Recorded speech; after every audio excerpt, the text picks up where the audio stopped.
Welcome back, fellow adventurers. Today we're going to review The Adventures Pyramid of Horus. Let's check it out. Alright, so this game is a lot similar to the previous Adventures game. This one has a lot of the same mechanics as the first one. As you see, now we're in a pyramid, and what you're going to do is you're going to pick from one of these adventures here, and again, they give you new adventures to choose from. Here are all the ones we have, and I'm just going to choose this guy with the gun, this guy with the blades here. They look really cool, but you have tons of other ones to choose from again, and they'll start right out here, right outside the temple.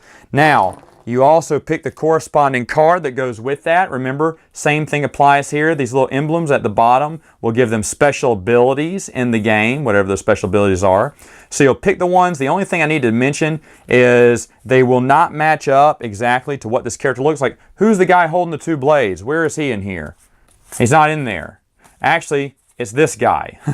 If you look at it real closely, he's wearing that scarf and everything. He's got the same facial features as this guy. So it confused me at first, like, where's the guy with the blades? But here he is right there. This guy holding out his gun, he's not holding out his gun on his card. He's holding his gun down. I don't know why they did that, but you need to be careful when looking at your figures. So you'd pick those two, and of course you pick another card to flip around, and that would tell you your load level. So how many treasure you have, that's how many actions you can have to move when you roll the die.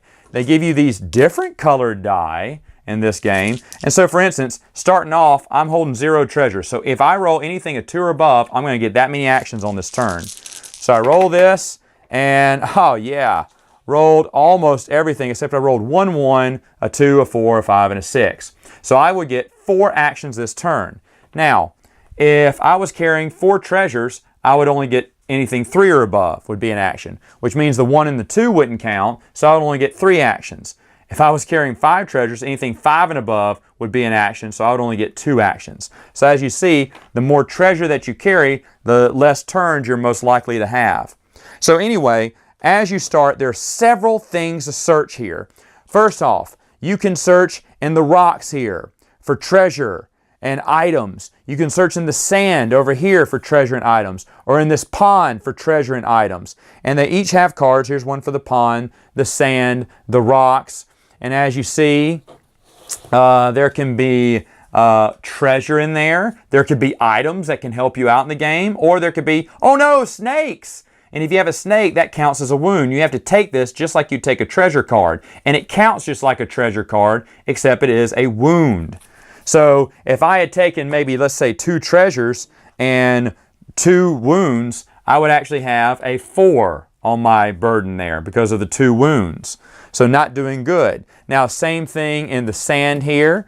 There are treasures like this, and there are items, and then there are scorpions. Oh no, those are bad. So those can wound you in there. And then in the pond, you can also have nice little treasures in here. Ooh, very nice. But then, oh no, crocodile bite. And that's an injury. So you would add this one to your injures. So right now I have, let's say I had 7, 4 injuries and 3 treasures. Well, I actually have a load of 7 now, so anything 4 above. So as you can see, there's a lot of dangers in these. Now don't worry, there are also anti-venoms and things that will help you heal. There are items in the sand and whatnot in the rocks that can help you heal from some of these bites too. So it's not too bad. But that's where you can search for a lot of treasure out here.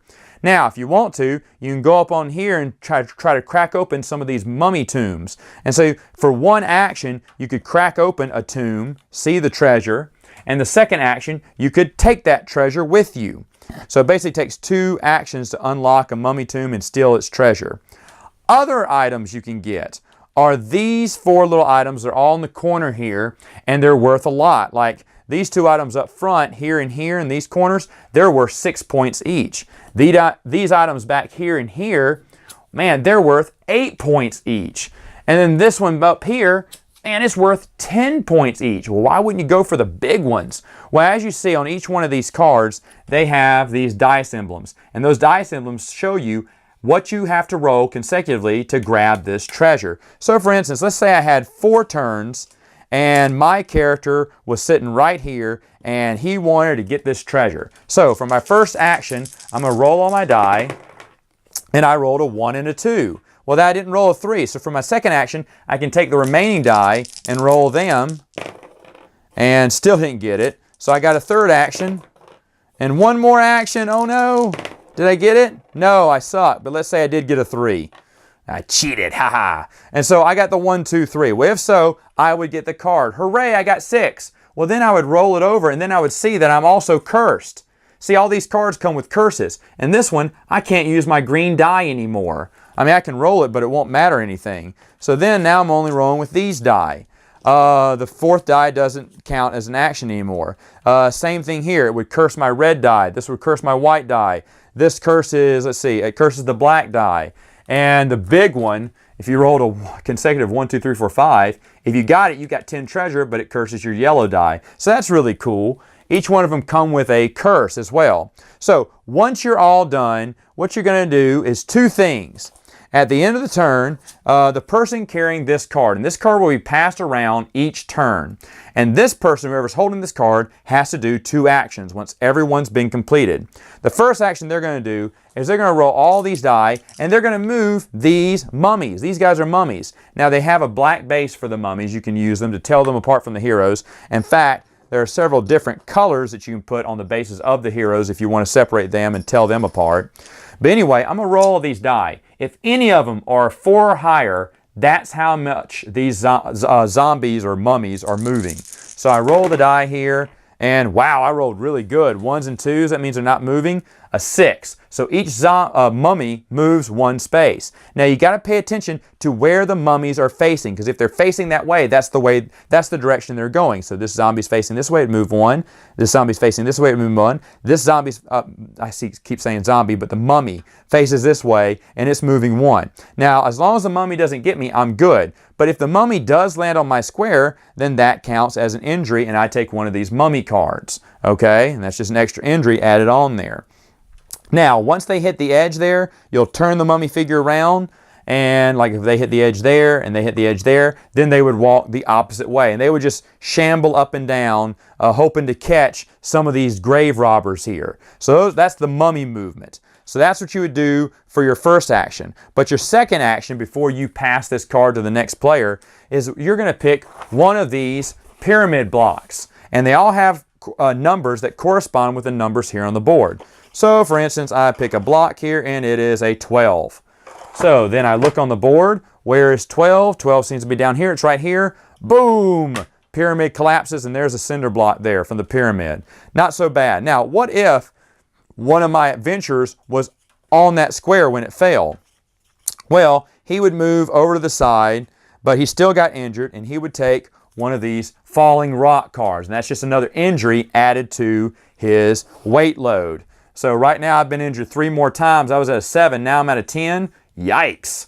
You know, so like I said, you can get injured a lot in this game. Now, the game keeps going around. You keep grabbing as many treasures as you want. Whenever you want to leave, you can leave the temple. But as the game's going on, if the temple entrance gets blocked, like so, because you can't move catty-cornered in this game. So if it ever gets blocked, then anyone trapped on this side is out of the game. It's over. Whoever's escaped or they're out, they count up their treasures and they can win. So when the cinder blocks are maybe like that and there's only one opening left, you're going, I need to make it through here before things get hairy. And then that last cinder block comes crashing down. That pyramid is totally entombed everyone, but you made it out, and whoever made it out, they would add up the number of their treasures. The person with the most treasure wins the game, and that is the adventurers, the Pyramid of Horus.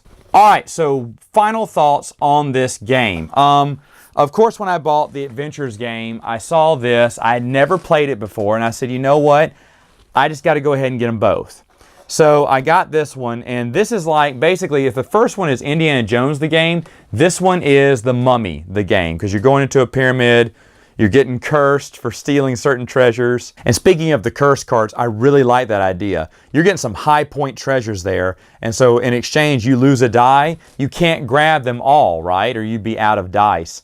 Breaking open tombs, shifting through sand and dirt and ponds. You may say, oh, I don't want to do that. I may get a snake. I may get a scorpion. I may get a gator.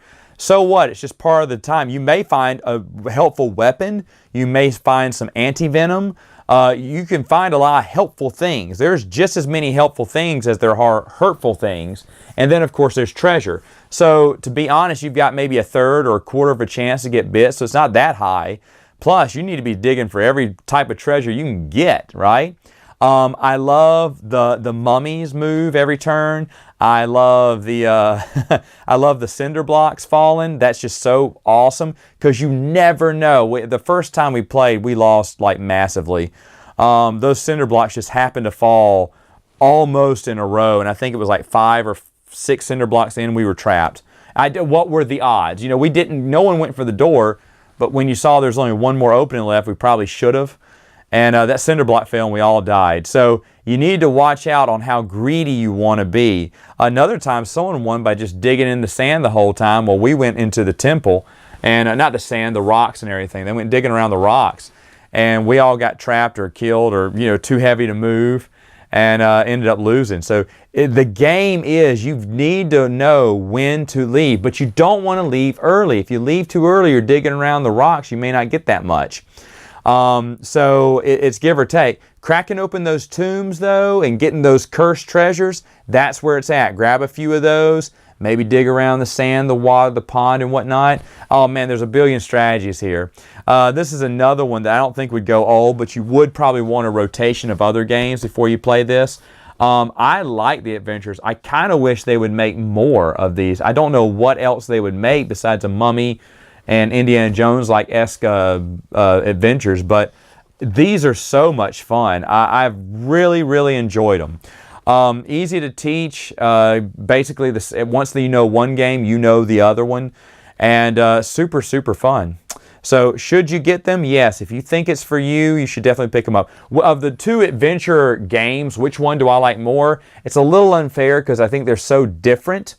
I think the first one is my favorite. However, I think this one has more randomness because you know where the boulder's going. It always goes the same direction. You know what you have to do. Here, you don't know. You may have a lot of time. You may have a little bit of time. So they did a little bit better on keeping this, you know, fresh and everything in back-to-back plays. So this has a lot going for it too. So both of them I really love. I like how you got new characters for it too. That's really exciting as well. Anyway, folks, that is all the time I have for now. Until next time, gamers, game on!